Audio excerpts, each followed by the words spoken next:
அனைவருக்கும் வணக்கம்.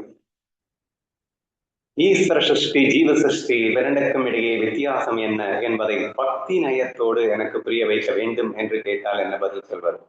ஏன்னா ஞானத்தோடு பேசணும் அப்படின்னா அது ரொம்ப விரிவா பேசணும். ஈஸ்வர சிருஷ்டினா என்ன, ஜீவ சிருஷ்டினா என்னன்னு. ஆனால் பக்தி நயத்தோடு எனக்கு புரிய வையுங்கள் என்று கேட்டால் என்ன சொல்லலாம் என்பது இன்றைக்கான கேள்வின்னு வச்சுக்கோங்களேன். நேத்தே பக்தி மிகவும் எளிதானது, சரணாகதம் மிக மிக எளிதானது என்பதை நாம் நிரூபிக்க முயற்சித்தோம். அதில் நான் எடுத்துக்கொண்ட முயற்சி என்னன்னா, நீ ஒன்னுக்கும் உதவாதவன் என்றும் அனைத்தும் அவன் என்றும்.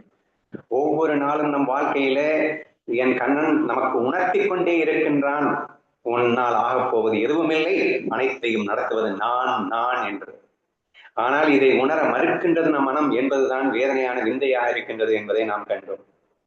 உன்னால் சாதிக்க முடிவது எது என்பதை நீ தீவிரமாக சிந்தித்து பார்த்தால் ஒன்றுமே இருக்காது. என்னத்தையோ ஒண்ணு நீ சாதிச்சேன்னா ஈஸ்வரன் நினைச்சதை நீயும் சேர்ந்து நினைச்சிருக்க, அதனால நடந்ததுன்னு வேணா இருந்திருக்கலாமே தவிர நீ நினைச்சு இங்க எதுவுமே நடந்துதா அப்படின்னா இல்லைன்னு தானே வருது. அப்படிங்கிற அந்த விஷயத்தெல்லாம் நம்ம ஆழமா சொல்லும் போது என்ன புரிய வைக்க முயற்சி பண்றோம் அப்படின்னா, இந்த ஜீவனின் எண்ணங்கள் என்பது கம்ப்ளீட் கரப்டடா இருக்கு. அப்படின்னா என்ன அர்த்தம்? முழுக்க முழுக்க likes and dislikes and ego அப்படிங்கிற கொந்தளிப்போட இந்த எண்ணங்களை நீ உற்பத்தி பண்ணே கொண்டே இருக்கின்றாய். ஆதலால் உன் எண்ணங்களை நிறைவேற்றுகின்ற ஈஸ்வரனாலேயே முடியவில்லை உன் எண்ணங்களை நிறைவேற்றுவது. ஏன்னா நீ மழை பெய்யணும்னு ஆசைப்பட்டுக்கிட்டு வெயில் அடிக்கணும்னு ஆசைப்படுவேன். கண்ணன் என்னதான் பண்ணுவான்? மழை பெய்வானா இல்ல வெயில் அடிப்பானா? So let him do. அவன் பண்ணுவான். ஆனா உனக்கு நீ என்னதான் பண்ணான் அப்படிங்கிறது உனக்கே புரியாது அப்படிங்கிற மாதிரி வந்துடும் அப்படின்னு வச்சுக்கோங்களேன். அது போக அனைத்தும் நீ என்ற தத்துவத்தை மறந்துவிட்டு நீ பாட்டுக்கு என்னத்தை உற்பத்தி பண்ணிட்டு இருப்ப. அவன் அனைத்தும் ஒன்று என்ற தத்துவத்திலிருந்து ஆபரேட் பண்ணிட்டு இருப்பான் என்ற அந்த விஷயங்களை எல்லாம் பார்க்கும்போது ஜீவனானவன் வழங்கப்பட்டவனாக இருக்கின்றான் என்பதை நாம் அறிகின்ற ஒரு உண்மையா இருக்கிறது. ஜீவன் தான் ஒண்ணுமே இல்லை. நம்ம மனுஷங்க எல்லாரும் வச்சுக்கோங்க, லைக்ஸ் டிஸ்லைக்ஸ் ஈகோவோட வாழக்கூடிய எல்லாருமே களங்கமடைந்த ஜீவர்கள் அப்படின்னு வச்சுக்க வேண்டியதான். சரியா? ஏன் ஈஸ்வரன் அப்படிங்கிறவன் எப்போதும் களங்கமற்றவன் அப்படின்னு சொன்னா, நேற்றுதான் நான் பயங்கரமா எக்ஸ்பிளைன் பண்ண, பஞ்சபூதங்களாக இருந்து கொண்டு ஒவ்வொரு நொடியும் மூச்சு காற்றாக இருந்து கொண்டு உன்னை ஒரு கணமும் சந்தோஷமாக, ஒவ்வொரு கணமும் சந்தோஷமாக வைத்துக் கொள்ள வேண்டும் என்ற ஒரே நோக்கத்தோடு செயல்படுபவன் கண்ணன் என்ற ஒரு விஷயத்த சொல்லியிருந்தோம். அவன் உனக்கு ஏதோ ஒன்று கெடுதல் நடக்கிற மாதிரி நடந்தா கூட உன் கர்மால நீ லூசு தர்மா பண்ணி உன்னுடைய பேக் கர்மானால ஒரு கெடுதல் நடக்க வேண்டிய நிகழ்வு நடந்தா கூட அதை கெடுதல் என்ற நிலையில் அவன் செய்வதில்லை, அதை பாடம் என்ற நிலையில் தருகின்றான் என்ற விஷயம் எல்லாம் நீங்கள் அறிந்த விஷயம் அல்லவா? என்ன சொல்றேன்? கிருஷ்ணா பிள்ளை சொல்லும் போது என்ன சொல்லுவேன்? நீ செய்த பாவ மூட்டையை கூட அதை பக்குவமாக்கி பாடம் செய்து அதை பாடமாக உனக்கு கொடுத்து நீ யார் என்று உணர்த்தும் விதமாக அவன் திருப்பி தருமவனடா என் கண்ணன் என்று நாம் சொல்லியிருக்கின்றோம். அப்படின்னா என்ன அர்த்தம்? whatever happens to you, அவன் நீ யார் என்று உணர்த்துவதற்காகவே செய்கின்றானது என்று நம்ம சொல்லியிருக்கோம். சரியா?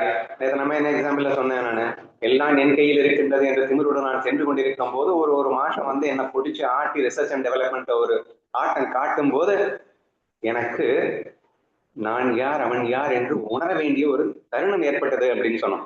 அப்ப அது எவனாவது பேட் அப்படின்னு சொல்ல முடியுமா? இல்ல நேற்று நம்ம ராஜம் அண்ட் விஸ்வாவை பத்தி பேசும்போது என்ன சொன்னேன்?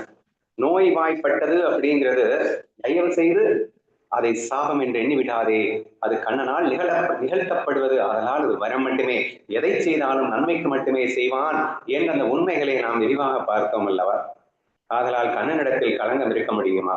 அப்கோர்ஸ் உன்னுடைய பேக் கர்மானாலதான் உனக்கு வியாதி வருது இல்லைன்னு சொல்லல. But at the same time அந்த வியாதியை எந்த நேரத்தில், மெயினா ராஜன் கிட்ட பேசும்போது நான் தான் சொல்லிட்டு இருந்தேன், அம்மா எந்த நேரத்துல தரணும், எந்த அளவுல தரணும், எத்தனை பேரை சுத்தி இருந்து உனக்கு பாதுகாத்து வச்சுக்கிட்டு தரணும். ஏன்னா எந்த புண்ணிய கர்மாவையும் எந்த பாவ கர்மாவையும் மேட்ச் பண்ணி இவளை பக்குவப்படுத்தணும் நீ என்னமா பிளான் பண்ணி என் கண்ணு ஆடுறாங்கிறத மண்டையில ஏறுமா ஏறாதான்னு கேட்டுட்டு இருந்தான். சரியா? So therefore, if you think deeply into the love of Krishna, you can able to understand that என் கண்ணன் எப்போதும் களங்கமற்றவன் என்று. இரண்டாவது, அவன் பிரம்மஸ்வரூபமாகவே இருக்கின்றான், அனைத்துமாகவே இருக்கின்றான், அல்ட்ரா பவர்ஃபுல்லாக இருக்கின்றான், அவனிடத்தில் அனைத்தும் இருக்கிறது. ஆதலால் அவனிடத்தில் ஆசைகளே இல்லை, ஆதலால் அவனிடத்தில் களங்கம் இருக்க வழியே இல்லை. ஜீவன் அப்படிப்பட்டவன் அல்லவே, 1000 ஆசைகள் வைத்திருக்கின்றான், பக்கா செல்ஃபிஷ். சரியா? ஜீவன் நேற்று ஒரு கதை சொல்லிட்டு இருந்தான். வேதனையா இருந்தது நமக்கு. பஸ்ல பாப்பா நேற்று எக்ஸாம் எழுதிட்டு பாப்பா வந்துட்டு இருக்கா. ஒரு மூதாட்டி நம்ம பாப்பாக்கு முன்னாடி தான் வந்து டிக்கெட்டை வாங்கியிருக்கா. டிக்கெட்டை வாங்கி ஒரு பைக்குள்ள வச்சிருக்கா. செக்கிங்கர் வந்துட்டான். ஆனா எந்த 3 பை வச்சிருந்திருக்கா போல, எந்த பைக்குள்ள வச்சேன்னு அந்த பாட்டிக்கு தெரியல. நம்ம பாப்பாவும் ஹெல்ப் பண்ணியிருக்கான். அந்த பையை சோதனை போட்டு எங்க இருக்குன்னு அந்த டிக்கெட்டை தேடி கொடுத்துடலான்னு நேரம் ஆகிக்கொண்டே இருக்கிறது. செக்கர்ஸ் வந்து அம்மா டிக்கெட் எடுமா அப்படின்னு கேட்குறாங்க. உடனே அந்த பாட்டி சொல்லுது, இந்த கண்டக்டர் எனக்கு டிக்கெட் கொடுக்கவே இல்லை, நான் பணத்தை கொடுத்துட்டேன், இந்த டிக்கெட் கண்டக்டர் தான் எனக்கு கொடுக்கல, நான் என்ன பண்ணுவேன் அப்படின்னு கேட்டிருக்கா. இந்த விஷயத்தை சொல்லிவிட்டு பாப்பா வருத்தப்பட்டார். ஸோ கண்டக்டர் வந்து அதுக்கப்புறம் பாப்பா தேடி எடுத்து கொடுத்துட்டார். கொடுத்ததுக்கப்புறம் அவங்க செக்கிங்ஸ்லாம் போனதுக்கப்புறம் கண்டக்டர் வந்து இந்த பாட்டிக்கிட்ட சொல்கிறான், ரொம்ப ஈஸியாக நீ பாட்டுக்கிட்ட ஒரு பொய்யை சொல்கிற, ஆனால் இதனால் பின்விளைவுகள் என்ன ஆகுன்றது உனக்கு ஏதாவது மண்டையில் ஏறுதா? ஈஸியாக 4-5 மாதத்துக்கு என்னை சஸ்பெண்ட் பண்ணிடுவாங்க, நான் சாப்பாட்டுக்கு என்ன பண்ணுவேம்மா, இப்படியெல்லாம் பேசலாமான்னு அவன் வந்து கேட்குறானா. அதுக்கு நான் என்ன பண்ணுவேன், டிக்கெட் இல்லை அதனால நீ கொடுக்கலையாக்குன்னு நினைச்சேன் அப்படின்னு சொல்லிச்சான். சரியா? ஸோ நான் எதுக்காக இந்த எக்ஸாம்பிள்லாம் சொல்லிட்டு இருக்கேன் அப்படின்னா, எத்தனை களங்கமுற்ற மனமாக இருக்கின்றது. உனக்கு சுயநலம், உனக்கு ஒரு பிரச்சனைன்னு வந்துட்டா அதுக்காக இன்னொருத்தனை பலிக்கான வாக்கிறதா? என்ன கேவலமான மனசுங்க இது. அப்புறம் கலங்க மாட்டேங்கிற ஜீவன் சொல்லாம வேற என்னத்த சொல்றதுன்னு எனக்கு தெரியல. எவ்வளவு செல்ஃபிஷ். ஏன் உனக்கு ஒரு பிரச்சனை, அவன் வந்து நாளைக்கு என்ன சொல்ல போறான், உனக்கு ஒரு ஃபைன் போட போறான். இப்போ 50 ரூபா அப்படிங்கிறது டிக்கெட் இருந்ததுன்னா, நீ வந்து டிக்கெட் எடுக்கல இல்லை அதனால 500 ரூபாய் கொடு அப்படின்னு சொல்ல போறான். நீ அதை சமாளிக்கணும்னா, கொடுக்க முடியாதவனால முடியலைன்னா நீ அங்க சமாளிக்கணும். இல்லப்பா நான் எடுத்தேன்ப்பா, பக்கத்துல உள்ளவங்க கேட்டு பாருங்கப்பா, என்னை மன்னிச்சிருப்பா, நான் கண்டிப்பா எடுத்தேன் சத்தியம் பண்ணி சொல்றேன், என்னத்தையோ ஒன்று அவன்கிட்ட சமாளி, இல்லைன்னா 500 ரூபாய்க்கு எனக்கு 100 ரூபா தான் கொடுக்க முடியும்னு நினைத்தியாரு அங்க உண்மையோட பேசி சமாளிச்சிருக்கலாம் இல்லைங்க. அதை விட்டுட்டு எங்க நம்ம பணம் பறி போயிடுமோன்னு சொல்லிட்டு இன்னொருத்தன் தலையில வந்து பலிகடாவை போட்டு தப்பிச்சிருக்கிறது அப்படின்னு நினைக்கிறதா? So this is how our foolish mind is like திஸ்ங்க. ஸோ நான் எதுக்காக இதை சொல்லிட்டு இருக்கேன்னா, உனக்குள்ள சுயநலம் இருந்துச்சுன்னா, ஆசைகள் இருந்துச்சு அப்படின்னு சொன்னா, நீ என்னடா நல்லவனா இருக்கவே முடியாது அப்படிங்கிறான. என் ஃப்ரெண்டு கதையை சொல்லியிருக்கேன்ல, சின்ன வயசுல இருந்தே கூட வளர்ந்தவங்க, நேர்மைக்கு பேர் போனவன், ஆனா குடிக்க அடிக்ட் ஆனா எல்லா கெட்டப்பணமும் வந்து சேர்ந்துச்சு. எப்படி ஒரு விஷயத்துக்கு நீ ஆசைப்பட்டுட்ட அப்படின்னா, அந்த ஆசைப்பட்ட அடைகிறதுக்காக நீ எல்லாத்தையும் பண்ணுவ. என் கண்ணன் ஆசையற்றவனடா, அவன் அனைத்துமாக அவனே இருப்பவன், அவனுக்கு இருக்கு ஆசை, எது அவன்கிட்ட இல்லைன்னு ஆசைப்படுறதுக்கு. அப்படிப்பட்டவன் அவன், அவன் ஆதலால் இப்போதும் கலங்கமற்றவன் எந்தெந்த உண்மைகளை நாம் உணர வேண்டும் அப்படின்னு கேட்கிறேன். சரியா? ஸோ இந்த ஜீவன் ஆசை மற்றும் லைக்ஸ் அண்ட் டிஸ்லைக்ஸ் அகங்காரத்தின் காரணமாக கலங்கம் உடையவனாக இருக்கின்றான். ஆனால் ஈஸ்வரனும் என்றும் கலங்கமற்றவனே என்ற அந்த விஷயத்தை நாம் உணர வேண்டும். சரி, இப்ப இந்த கலங்கத்தை துடைக்கணும், என்ன செய்யணும் அப்படின்னா, ஒரு விஷயத்தை நீ புரிஞ்சுக்கிட்டா போதும். என்ன புரிஞ்சுக்கணும்? கடமையை செய் பலனை எதிர்பாராதே என்று என் கண்ணன் காட்டினானே. ஏன் காட்டினான் தெரியுமா?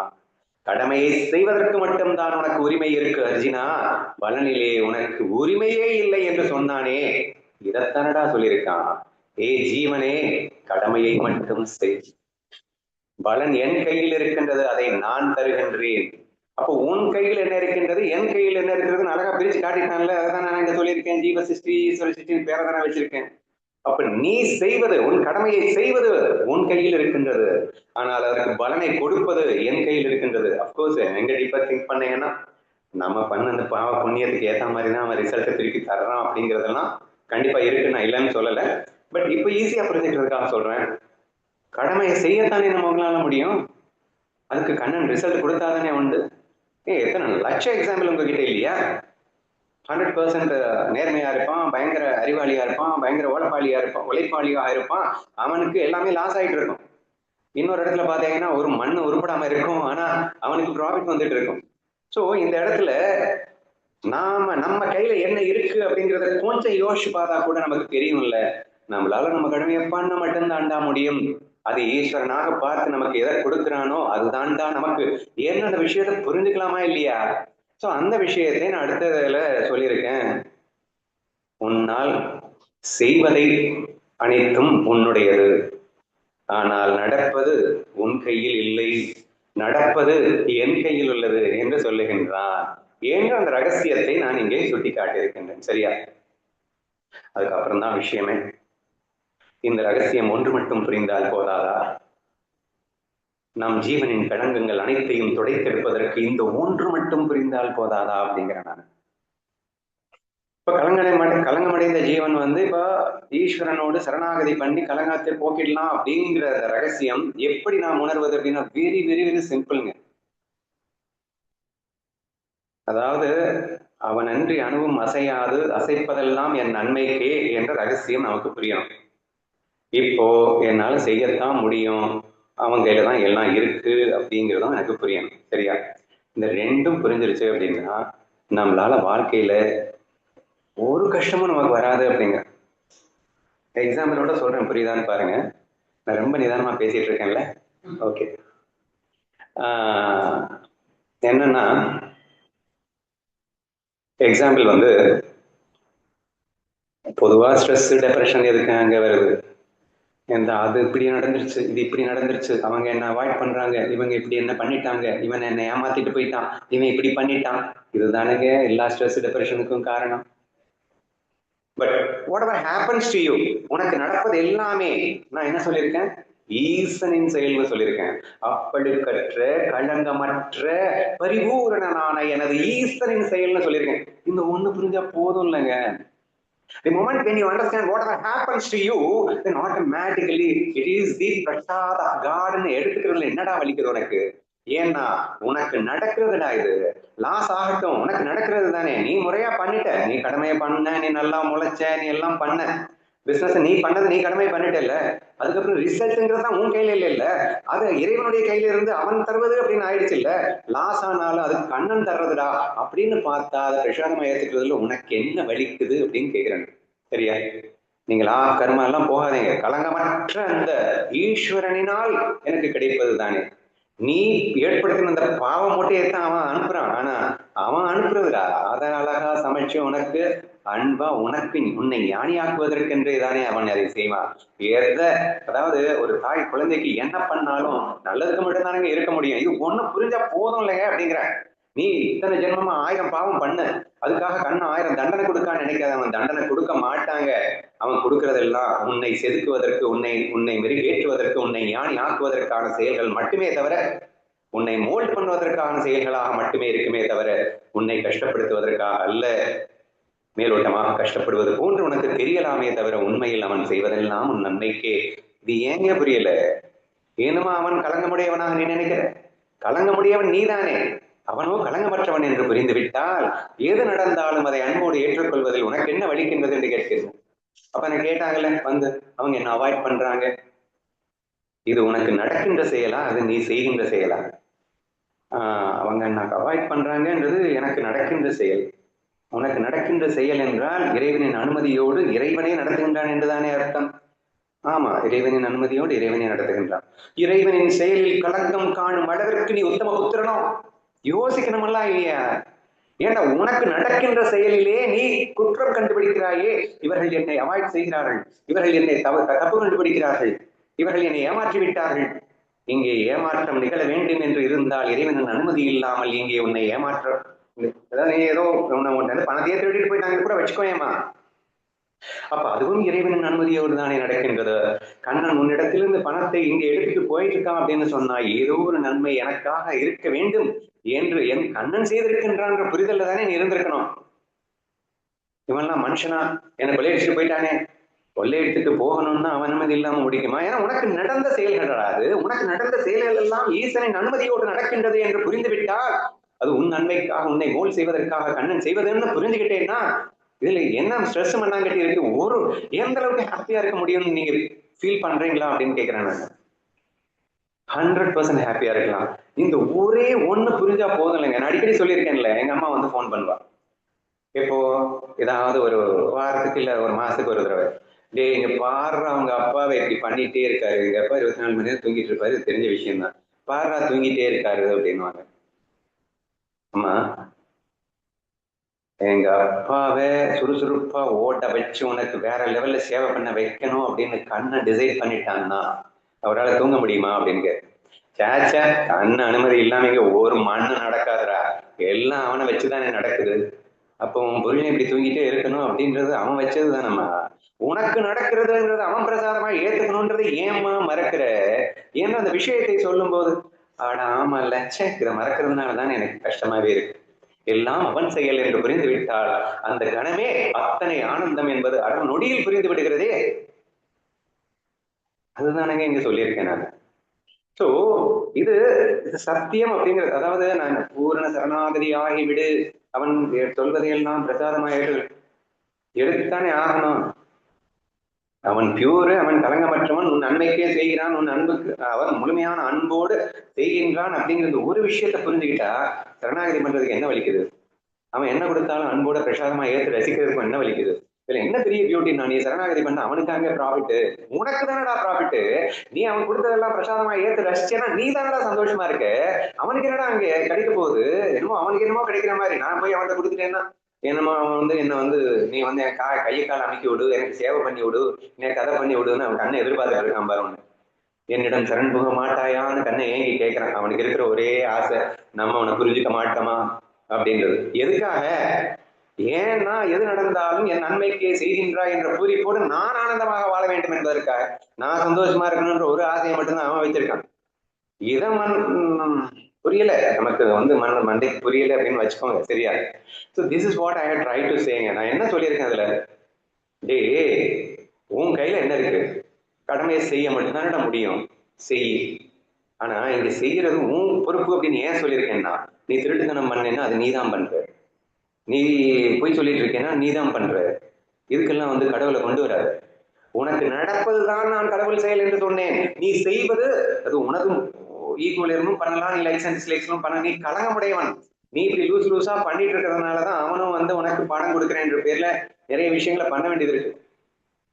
சோ தேர்ஃபோர் இங்க புரிந்து கொள்ள வேண்டியது என்ன? ரொம்ப எச்சரிக்கையா என்ன இருக்கணும்? நான் செய்கின்ற விஷயத்திலே நான் அன்போடு செய்கின்றேனா, அகங்காரம் இல்லாமல் செய்கின்றேனா, எச்சரிக்கையா இருக்கணுமா இல்லையா? அந்த பாட்டு ரொம்ப ஈஸியா கண்டக்டர் மேல பழிய போட்டுறதே யோசிக்கணுமா இல்லையா? நான் செய்கின்ற விஷயத்தில் நான் எச்சரிக்கையா இருக்க வேணாமா? அனைத்தும் ஒன்று, லவ் ஆல். ரொம்ப பெருசாலாம் லவ் பண்ண வேணாங்க. உன் சுயநலத்தை கொஞ்சம் விட்டுட்டு தான் இரு. அவன் மேலே பழி போடுறதுக்கு உனக்கு என்ன ரைட்ஸ் இருக்கு? Is it right thing? நீ பண்ண தப்பு இன்னொருத்த மேல ஏத்திடுறதா? How foolishness it is. அப்ப நீ செய்யற செயலை கொஞ்சம் நிதானமா யோசி. அப்ப நீதானே தொலைச்ச, அந்த தொலைச்சதுக்கு நீதானே ஃபைன் கட்டணும். அதுக்காக இன்னொருத்த தலையில கட்டிடுறதா? சோ இப்படி நீ செய்கின்ற செயலிலே மிகுந்த கவனம் செலுத்து, எச்சரிக்கையோடு இரு, அகங்காரம் இன்றி செய், ஆசை இன்றி செய். இது நீ உன் கையில இருக்கிற விஷயம். உன் கையில இருக்கிற விஷயத்த மட்டும் நீ பண்றா. அடுத்து இறைவன் பண்ணுகின்ற விஷயம், இறைவன் பண்ணுகின்ற விஷயத்தை பிரசாதமா எடுத்துக்கோ. ஏன்னா அவன் கலங்கமற்றவனடா, அவன் உன்னை நன்மைக்கு மட்டுமே செய்பவனடா. when you know all these things, then what is the necessity of thinking? என்ன ஸ்ட்ரெஸ் டிப்ரெஷன் எதுக்குங்க வருது? நீங்க பயம்ங்கிறது எதுக்குங்க வருது?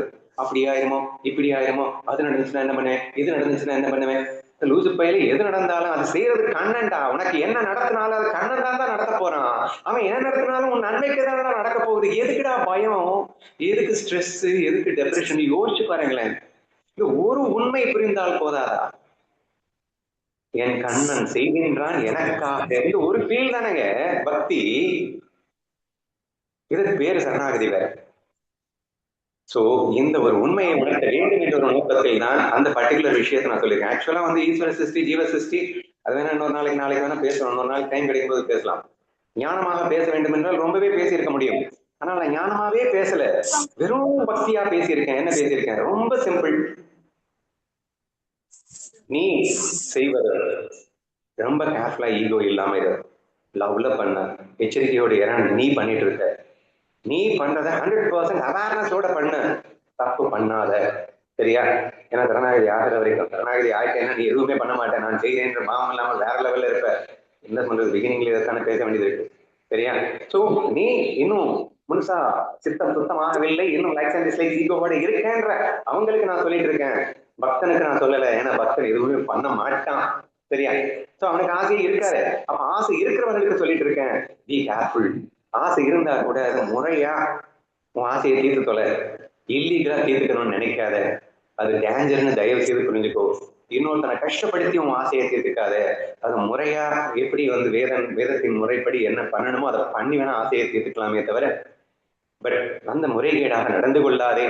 என்ற அந்த அன்பை விட்டுவிடாதே என்ற எச்சரிக்கை உணர்வோடு நீ இருக்க முயற்சி. இது நான் செய்ய வேண்டியது. நெக்ஸ்ட், ஈஸ்வரனை புரிந்து கொள், அவன் களங்கமற்றவன் என்று புரிந்து கொள், பரிபூரணன் என்று புரிந்து கொள், உனக்காகவே இருக்கின்றான் என்று புரிந்து கொள் என்றெல்லாம் புரிந்து கொண்டால் ஆட்டோமேட்டிக்கா நடக்கிறது எல்லாத்தையும் சந்தோஷமா எடுத்துட்டு போறேன். இதுல எக்ஸ்ட்ரீம் சீக்கிரட் வேற சொல்லியிருக்கேன். அந்த ஜீவனும் நீயே, ஈஸ்வரனும் நீயே அப்படின்னு. எனக்குள் அந்தரியாமியாக இருந்து கொண்டு அவன் என்ன பண்ண செயல்கள் எல்லாம் அவன் பண்றான்னா நான் செய்யற செயல், அப்ப அதை நான் திங்க் பண்ணதான் முடியும் அப்படின்லாம் சொன்னீங்க. அந்த அளவுக்கு நான் போகல. நான் திங்க் பண்றதை எனக்கு எக்ஸிக்யூட் பண்றவன அவன் இருக்கான் அப்படின்னு சொன்னா, தூணிலும் இருப்பான், துருமிலும் இருப்பான், எங்கும் இருப்பான், எல்லாமா இருப்பான்னா என்ன அர்த்தம்? எல்லாருக்குள்ளேயும் இருக்கான்னு அர்த்தம். எல்லாருக்குள்ளேயும் அந்த ஈஸ்வரன் இருக்கின்றான் அப்படின்னா எல்லாருமாகவே இருக்கிறான்னு சொல்லலாம்ல. அப்ப ஜீவனாகவும் அவனே இருக்கின்றான், ஈஸ்வரனாகவும் அவனே இருக்கின்றான். இன்னும் சிம்பிள் பாதையில சொல்லணும்னா, உனக்குள்ளதான் தெய்வ மைண்டே இருக்கு, உனக்குள்ளதான் அசுரா மைண்டு இருக்குன்னு சொன்னேன் இல்லையா? அந்த அசுரா மைண்ட கூட நீ ஜீவனா போட்டுக்கோ, உன்னுடைய தெய்வ மைண்ட ஈஸ்வரனா போட்டுக்கோப்பா. ஏன்பா உன் தெய்வத்தோட நீ சரணாக கூடாது? உன் அசுரனை விட்டு அழிக்க கூடாது. அந்த விஷனுக்கு ஏன் சப்போர்ட் பண்ணிட்டு இருக்க என்று புரிந்தால் கூட போதுமே. உன்னுள்ள நல்ல குணங்களிடம் நீ உன்னை ஒப்படைத்தால் போதாதா?